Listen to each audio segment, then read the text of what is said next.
Hey guys, we're going to be in 1 Corinthians chapter 10, verse 31. Chapter 10, verse 31, and it says this: whether therefore you eat or drink or whatever you do all to the glory of God. You see, in the early church, there was an issue, and it made sense. It made perfect sense for the early Christians to wonder about this.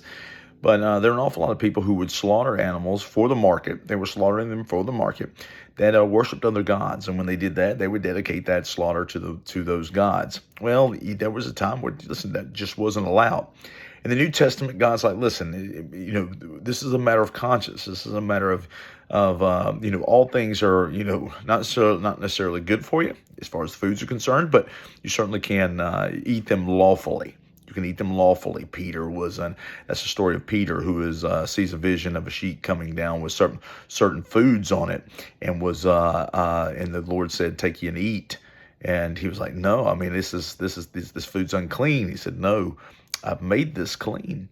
And so there was this controversy over whether or not you could eat food that had once been sacrificed to idols. And I'm going to tell you something: if we didn't eat food that came from places where the people were unbelievers or didn't necessarily worship our Lord, we'd be in trouble, because there are tons and tons of restaurants we go to. There are tons and tons of stores we go to. I'm not fazed by the food that they have, unless you're just blatantly sinful and hate God and make it very public as such. But I don't get caught up in that. God says don't get caught up in that. Whether you eat or drink, just do it to the glory of God.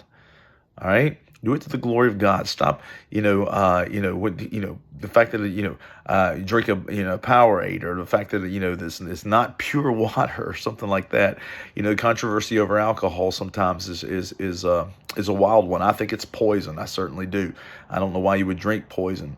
But the controversy over, this back then was meat offered to idols. They really thought they were doing God a disservice, and certainly being heathens and disobedient by eating it. He says, no, listen, the key to all this is, what's going on here?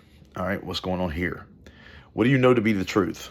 All right, you know not to be a drunkard, and you know not to be, and you know not to, and you know not to eat certain things, and these things. But whatever you do, whether it's eating, whether it's drinking, whatever it may be, whether it's working, whether it's your job, whether you're talking to someone, whether you're singing, whether you're whatever you may be, do it to the glory of God.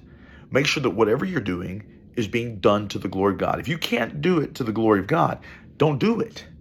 Don't do it. Period. See, there's where the separation in all this is. If you can't do it to the glory of God, don't do it. But you can't get caught up in, man, I can't eat this, I can't eat that. That's Jewish law, Jewish custom, things like that. No, we're not caught up in that anymore. Just whatever you do, run it through your mind, through your heart. Is this honoring God? If it's not, and it doesn't have to be a blatant honor of God, just is this going to, is me doing this or eating this going to dishonor God? Because if it is, leave it alone. If drinking it's going to dishonor God, leave it alone. If it's poison, leave it alone. All right? But there's no controversy here.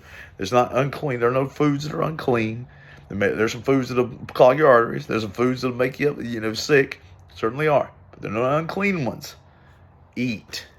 Take ye. Eat. My goodness gracious. Stop fussing over the stupid junk. See you guys. Bye-bye.